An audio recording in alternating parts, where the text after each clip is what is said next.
마음이 짠해지는 것을 경험할 때가 있습니다. 이 전라도 말로 마음이 짠하다는 거는 이 가엾은 걸 말하는 것인데, 가엾다는 의미가 아니고 어떤 슬픈 감정을 느낀다는 의미에서의 마음이 짠한 겁니다. 오랫동안 직장 생활하다가 은퇴할 때 그때 마음이 좀 짠하죠. 여러분 주보를 보시면 한 목사, 후임 목사 청빙위원회가 구성이 됐는데, 제가 올해 여름이 부산에서 보내는 마지막 여름이 될 것 같습니다. 그 생각을 하면 마음이 짠해요.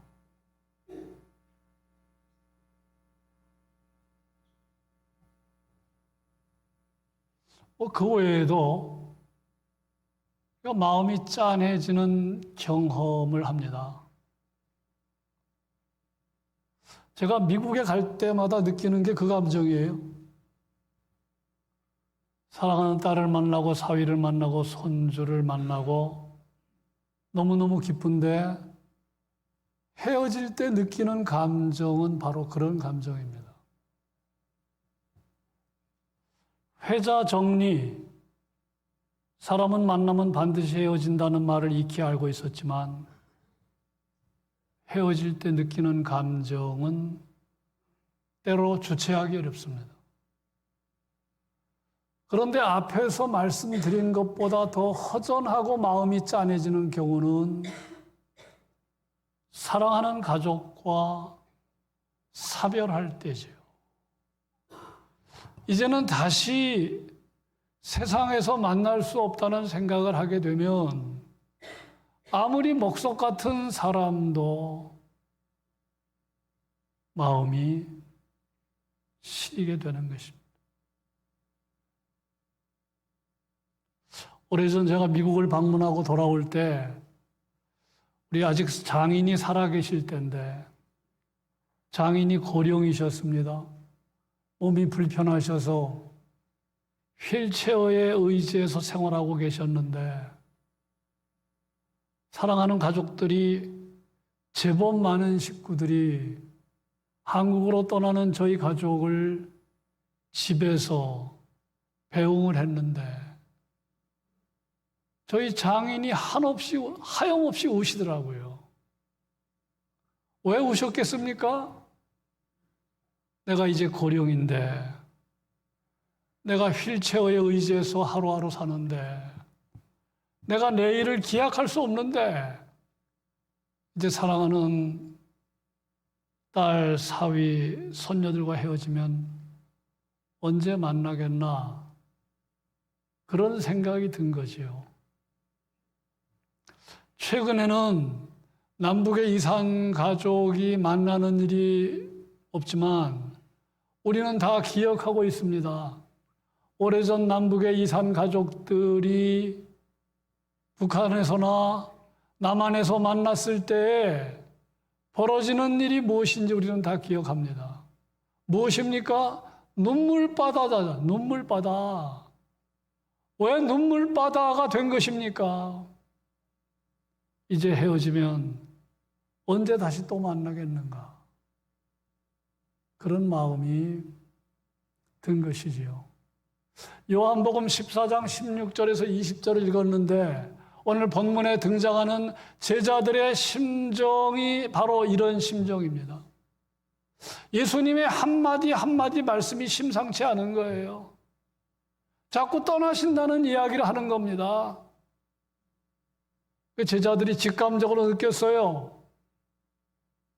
십자가 죽음을 이야기하는 것으로 느꼈어요.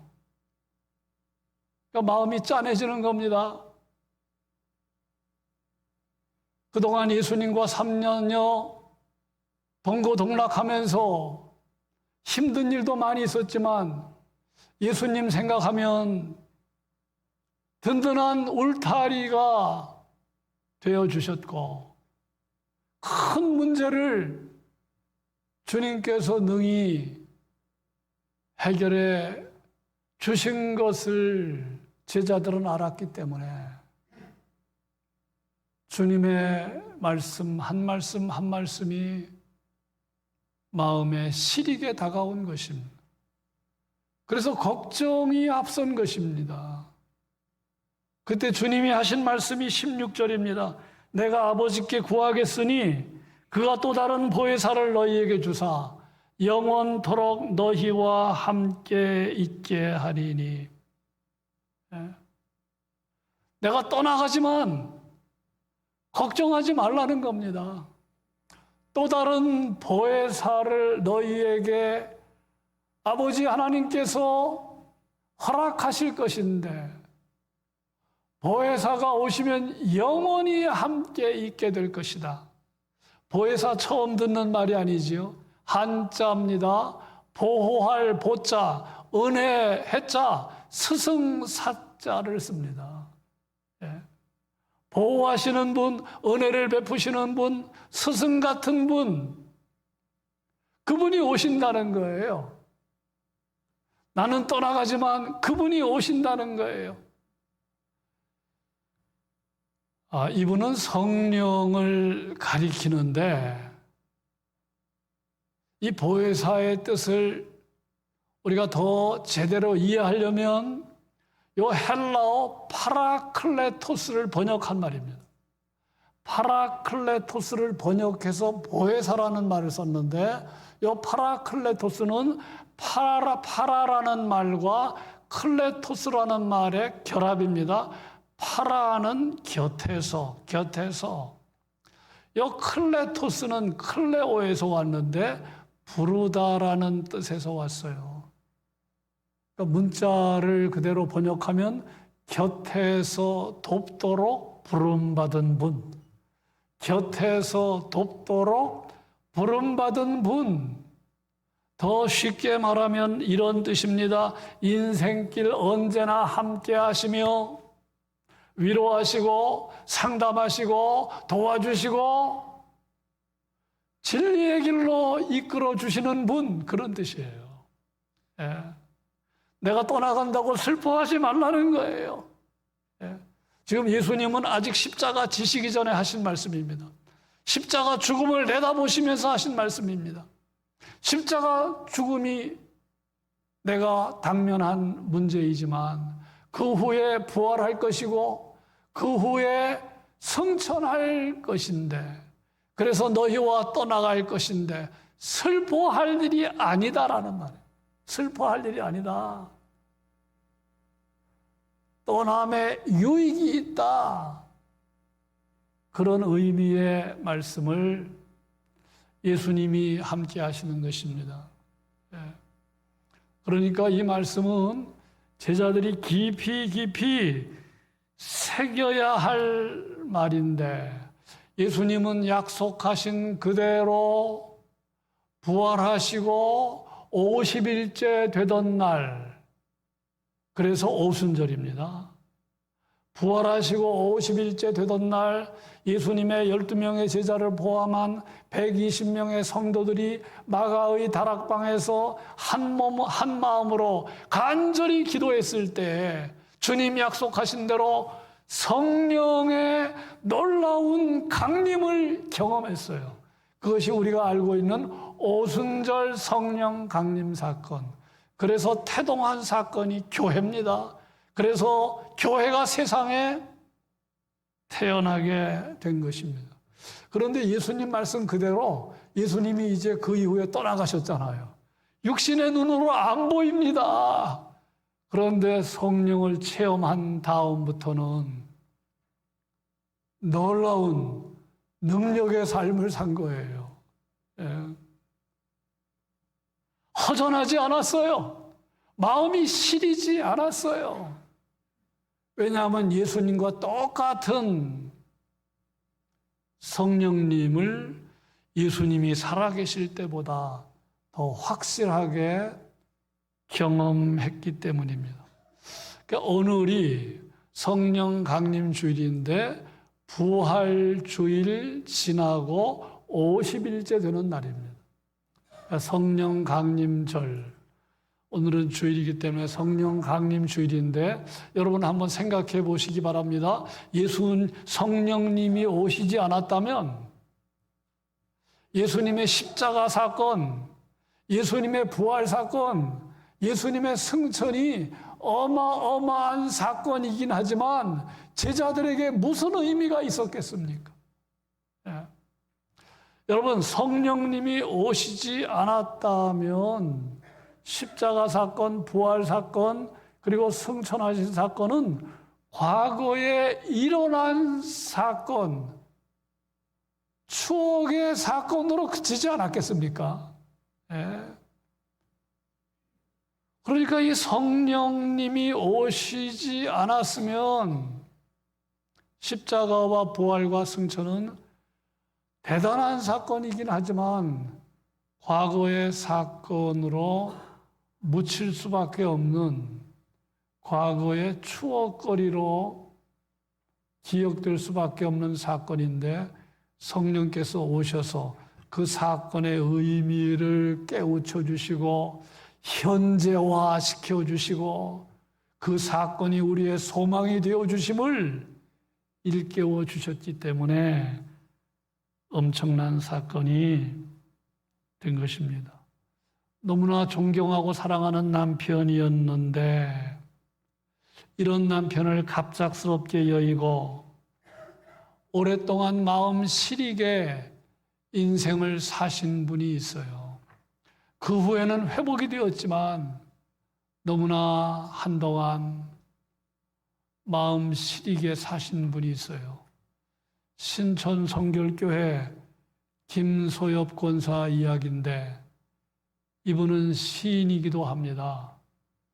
남편은 당시 연세대학교 영문과 교수였고 신촌 성결교회 장로이셨는데 어느 날 갑자기 과로사로 사랑하는 부인을 곁에 두고 떠난 거예요. 얼마나 큰 충격입니까? 당시 김소엽 권사, 아직 권사 되기 전인데 그분의 나이는 41살, 남편의 나이는 40대 중반이었어요. 예. 하루아침에 인생이 벼랑 끝으로 몰린 것인데 이 김소엽 권사님은 삶이 너무나 곤고하게 느껴져 죽음까지 생각했다는 거예요. 신혼여행지였던 충무 바닷가를 찾아가서 자신의 가슴 아픈 삶을 마감하고 싶었던 생각이 들기도 했다는 거예요. 이분의 그 당시의 시를 보면 남편에 대한 그리움을 절절히 시로 표현했는데 그 시를 읽으면 마음이 같이 시려집니다. 너무나 사랑하고 존경했기에 사별의 충격이 너무나 컸다. 예. 여러분, 배우자를 존경한다는 게 쉽지가 않은데 배우자가 너무너무 존경스러웠다는 거예요. 이렇게 존경스러운 남편 주신 건 엄청난 은혜인데. 여러분, 이것이 세상의 남편, 세상의 아내, 가족의 한계 아니겠습니까?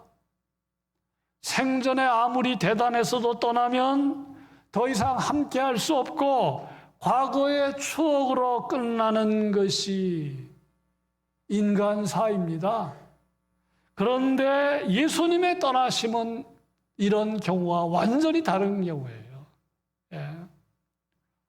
떠남의 유익이 있는 거예요. 세상에 떠남의 유익이 있는 경우가 여러분 어디 있겠습니까? 예. 지금 예수님은 그 말씀을 하신 것입니다. 내가 떠나가지만 또 다른 보혜사가 온다. 그분은 너희들의 인생길 언제나 함께 하시는데 너희가 나를 경험한 것과 똑같은 그분을 영원토록 경험한다. 예. 근데 생각해보면 예수님의 떠나심이 엄청난 유익인 까닭은 예수님이 육신의 모습으로 계실 때는 집 안에 계시면 집 밖에 안 계셨잖아요. 바닷가에 계시면 산에 안 계셨잖아요. 갈릴리에 계시면 예루살렘에 계시지 않았잖아요. 그런데 예수님이 떠나가신 이후에 성령이 오셔서는 바닷가에 있건 산에 있건 집 안에 있건 집 밖에 있건 언제나 하나님을 경험하게 되는. 그러니까 예수님의 말씀이 실언이 아니고 생생한 진리의 말씀으로 다가온 것입니다. 그러니까 예수님의 말씀은 이런 것과 똑같아요. 밖에 계시던 예수님이 이제는 안으로 오시는 것과 같은 사건입니다. 이런 말씀이 18절입니다. 내가 너희를 고아와 같이 버려두지 아니하고 너희에게로 오리라. 이상하잖아요. 십자가 지시고 죽으시는 겁니다. 떠나가는 겁니다. 승천하는 겁니다. 하늘로 가시는 겁니다. 그런데 오신대요. 이 성령의 오심을 말하는 것입니다. 오늘 우리가 성령 강림주의를 의미 있게 지키고 기뻐하는 이유는 성령이 바로 그런 분이기 때문입니다. 그래서 예수님이 눈으로 보이시지 않지만 우리는 조금도 허전하지 않습니다. 오히려 성령 하나님이 세상 끝날까지 우리와 함께 하시면서 우리에게 놀라운 능력을 보이시기 때문인데 그분의 사역은 요약하면 첫째 위로의 사역입니다. 여러분 우리가 세상을 살다 보면 어려운 일들, 힘든 일들, 그러니까 위로받는 게 굉장히 중요한데 성령이 역사하면 반드시 위로를 경험한다는 이게 복음입니다. 김소혁 권사님 제가 뭐라고 얘기했어요? 한동안 시린 삶을 살았어요. 그러나 그 후에 회복이 되었습니다. 성령의 역사입니다. 여러분 최근 뉴스에서 정광진 변호사 별세 소식 들으셨습니까? 저는 그분을 만난 일은 없지만 그분에 대해서 아는 게 있어요. 이 정광진 변호사가 85세를 일기로 최근에 돌아가셨는데 그분은 어떤 분이냐 하면 딸이 4명인데 사랑하는 딸, 첫째 딸, 둘째 딸, 셋째 딸을 1995년 삼풍백화점 무너질 때에 세 딸을 한꺼번에 잃은 분이에요. 너무나 비극의 주인공이죠. 근데 하나님을 잘 믿는 믿음의 가정인데 사랑하는 세 딸을 한꺼번에 잃었어요. 근데 큰 딸은 시각장애인입니다. 꽤 어려서 사랑하는 딸 눈을 고치기 위해서 판사의 봉급으로는 고칠 수 없다고 판단해서 어느 날 판사직을 벗고 변호사로 개업한 사연이 있는 분인데 결국은 실명했어요. 시각장애자가 됐습니다. 근데 워낙 똑똑한 딸이어서 미국에 유학 가가지고 버클리 대학에서 석사학위를 받고 한국에 돌아와 맹아학교 교사로 꿈을 펼쳐나가던 딸, 둘째 딸, 셋째 딸들도 다 전도가 유망한 그러한 딸들인데 삼풍백화점이 무너지면서 딸들을 다 잃은 거예요. 그런데 여러분 성령이 역사하지 않으면 그 정도 되면 다 그냥 인생 끝납니다. 같이 자살하고 싶은 마음 듭니다. 모든 것 저주하고 싶은 마음 듭니다. 그런데 놀라운 반전이 일어난 거예요. 승화시킨 겁니다. 오히려 하나님의 뜻을 이루는 기회가 되었는데 보상금 6억 5천만 원에 자기의 사제 7억을 합해서 옛날 돈으로 13억 5천 세 딸의 이름 돌림자 윤자를 따서 삼윤 장학재단을 설립해서 서울 맹아학교 맹아들을 위한 장학재단을 설립한 거예요. 사랑하는 세 딸을 잃고 우리 사회의 약자 가운데 약자를 생각한 거예요. 하나님의 뜻을 이루는 기회가 된 거예요. 전화위복입니다. 슬픔을 승화시킨 겁니다. 위로를 경험한 겁니다. 여러분 이게 기적이 아니고 뭡니까? 다른 사람 같으면요 그냥 괴로워하다 죽습니다. 그래서 여러분 성령의 역사는 위로의 사역이에요. 두 번째는 성령의 사역은 상담의 사역입니다. 우리가 세상 살아갈 때 상담이 필요하잖아요. 그럼 어떤 상담을 상담자를 만나기 원합니까? 전문가, 이왕이면 전문가를 찾아가잖아요. 근데 전문가 중에 전문가는 성령 하나님이신 거 아십니까? 예. 우리의 모든 문제에 대한 해답입니다. 중요한 건 우리가 그분에게 질문하고 기다리는 겁니다. 그분에게 질문을 던지고 기다리는 겁니다.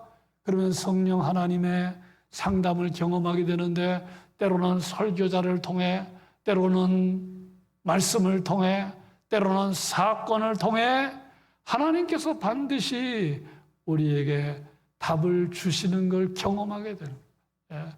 그래서 성령님은 카운셀러 중에 카운셀러가 되는 거예요. 갑자기 말씀이 생각나고, 설교자의 말씀이 울림으로 다가오고, 어떤 사건이 메시지로 나에게 전해지게 되는 것입니다. 세 번째는 돕는 사역입니다. 돕는 사역.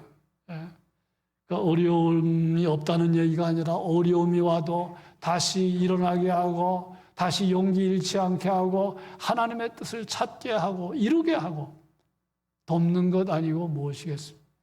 마지막은 진리를 생각나게 하고 진리로 이끄는 사역. 오늘 말씀 17절에 그는 진리의 영이라고 그랬는데, 여기 진리는 예수님을 말하는 겁니다. 예수님의 말씀이 생각나는 겁니다. 예수님의 말씀이 생각나면서 용기를 얻고, 예수님의 말씀이 생각나면서 회개하고, 예수님의 말씀이 생각나면서 소망을 얻고, 예수님의 말씀이 생각나면서 길을 찾고, 이게 얼마나 놀라운 은혜입니까? 이제 말씀을 맺습니다. 여러분, 떠남의 유익 잊지 마십시오. 예수님이 지금 우리의 눈에 보이지 않는 거 우리가 아쉽게 생각할 게 없어요. 중요한 거는 누구든지 예수님을 믿으면 우리 안에 성령님이 계시는데, 잘 들으시기 바랍니다. 누구든지 예수님을 믿으면 우리 안에 성령님이 계시는데, 어떤 사람은 느끼는 사람이 있고 못 느끼는 사람이 있다는 거예요. 못 느끼는 사람들 때문에 아까 우리 찬송했잖아요. 주님의 성령 이 자리에 임하소서. 그 찬송을 우리가 주일날마다 부르는데, 성령이 우리 안에 계시지만 어떤 분은 체험을 못하는 분이 있어요. 그분을 인정하지 않기 때문입니다. 사모하지 않기 때문입니다. 무시하고 살기 때문입니다. 그러나 그분을 인정하고 살고 사모하고 살고, 그러면 성령을 느끼고 체험하는 역사가 나타나게 되어서, 영원히 함께 하시는 그 병상에서도 느끼고, 역경에서도 느끼고, 죽음 앞에서도 느끼고, 그런 은혜를 주님이 지금 약속하신 것입니다. 주님의 약속이 우리 모두에게 경험되고 간증되기를 주님의 이름으로 축원합니다.